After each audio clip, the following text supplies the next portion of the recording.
मैं इस वक्त दिल्ली के शाहीन बाग इलाके में मौजूद हूं कि जहां से पीएफआई के दफ्तर के बाहर इस वक्त बड़ी संख्या में पुलिस बल को तैनात किया गया। सुबह से ही यहां सीआरपीएफ की टुकड़ियां और दिल्ली पुलिस की टुकड़ियां लगातार फ्लैग मार्च कर रही हैं। कल से आपने तस्वीरों में देखा होगा कि किस तरह से शाहीन बाग, जामिया नगर, इस पूरे इलाके में यानी साउथ ईस्ट दिल्ली में जिस तरह से सीआरपीएफ के जवानों को तैनात किया गया, उसी के साथ साथ अब पीएफआई को लेकर एक बड़ी खबर सामने आ रही है। दरअसल पीएफआई पर 5 साल के लिए बैन लगा दिया गया है। पॉपुलर फ्रंट ऑफ इंडिया और उसके 8 ऐसे सहयोगी संगठन जो कि पीएफआई से जुड़े हैं, उन सभी पर 5 साल के लिए बैन लगा दिया गया है। गृह मंत्रालय की तरफ से ये सीधे सीधे आदेश जारी हो गए हैं कि पीएफआई पर बैन लगाया जाएगा 5 साल के लिए।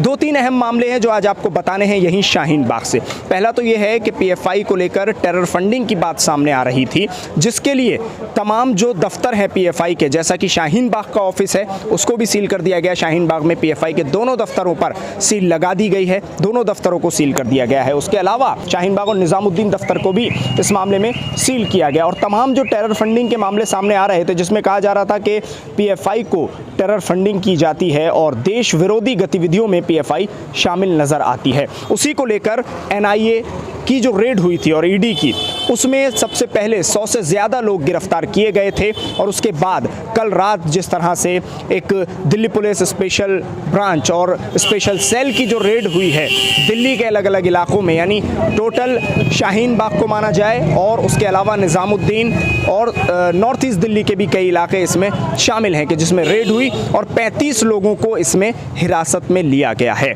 जिसमें से ज़्यादातर को 7 दिन की जुडिशल कस्टडी में भेज दिया गया है, जिसमें एसडीपीआई के लोग भी शामिल हैं। अब इसमें आपको ये ज़रूर बता दूं कि जिस तरह बैन लगाया गया है उस पर साफ लफ्ज़ों में ये कहा गया है कि टेरर फंडिंग पर पूरी तरह से काबू पाया जाएगा, टेरर फंडिंग पर पूरी तरह से रोक लगाई जाएगी।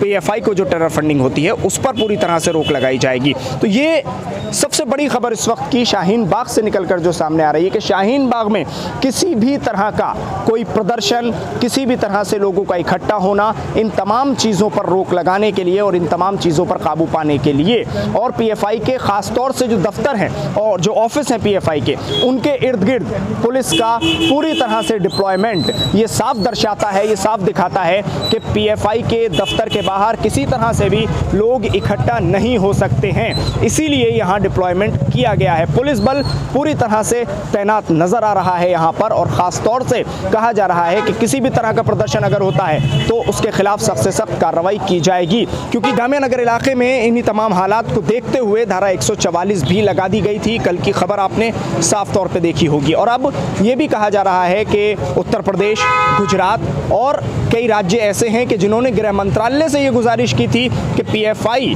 जो कि देश विरोधी गतिविधियों में शामिल है उस पर बैन लगाया जाए। इसीलिए गृह मंत्रालय ने इन तमाम हालात को देखते हुए पीएफआई पर बैन लगाया। अब आपको ज़रा तस्वीरें दिखाते हैं इस इलाके की, कि जो कि शाहीन बाग इलाका है, जहां इस वक्त आप देख पा रहे होंगे शाहीन बाग का जो दफ्तर है पीएफआई का, यही वो दफ्तर है शाहीन बाग में पीएफआई का, कि जहां पहले सील लगा दी गई थी। जब पहला रेड यहां हुआ था एनआईए का, तो उस पर सील लगा दी गई थी। और अभी जो हालात हैं इस वक्त के ये हैं कि यहाँ पूरी तरह से डिप्लॉयमेंट कर दिया गया है और मीडिया का बड़ा जमावड़ा यहाँ लगा हुआ है। नेशनल मीडिया बड़ी तादाद में है, सोशल मीडिया बड़ी तादाद में, क्योंकि इस वक्त की ब्रेकिंग खबर सुबह से ही ये चल रही है।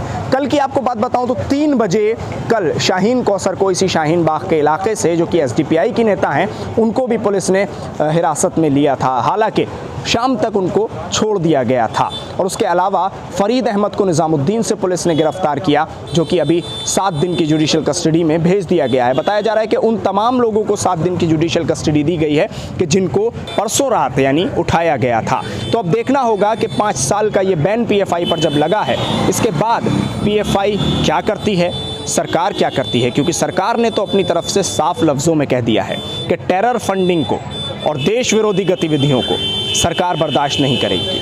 उसमें कोई भी तंजीम हो, किसी भी तरह का काम करती हो, चाहे वो पीएफआई हो या उसके अलावा कोई तंजीम हो, कोई भी ऑर्गेनाइजेशन हो, टेरर फंडिंग और ख़ास तौर से देश विरोधी गतिविधियां बर्दाश्त नहीं की जाएंगी। मौजूदा सरकार की तरफ से ये कहना है और 5 साल का बैन, 5 साल के लिए पीएफआई पर, पॉपुलर फ्रंट ऑफ इंडिया पर बैन लगा दिया गया है। आप जानते हैं फुलबारी शरीफ में जिस तरह से पीएफआई पर रेड हुई थी और उसमें जो डॉक्यूमेंट्स हाथ लगे थे पुलिस के और एनआईए के, उसमें यह कहा गया था कि जो 2047 का मिशन है पीएफआई का, उसमें कहा गया है कि 2047 में पीएफआई चाहती है, ऐसा पुलिस का कहना है कि पीएफआई चाहती है 2047 में भारत को मुस्लिम राष्ट्र बनाया जाए। हालांकि पीएफआई का इस पूरे मामले पर साफ लफ्ज़ों में कहना है कि हमारा ऐसा कोई मिशन नहीं है, जैसा कि सरकार की तरफ से कहना है और पुलिस बता रही है। अब देखना होगा कि इस पूरे मामले में ये कैसे जांच आगे बढ़ेगी और जिन लोगों को गिरफ्तार किया गया है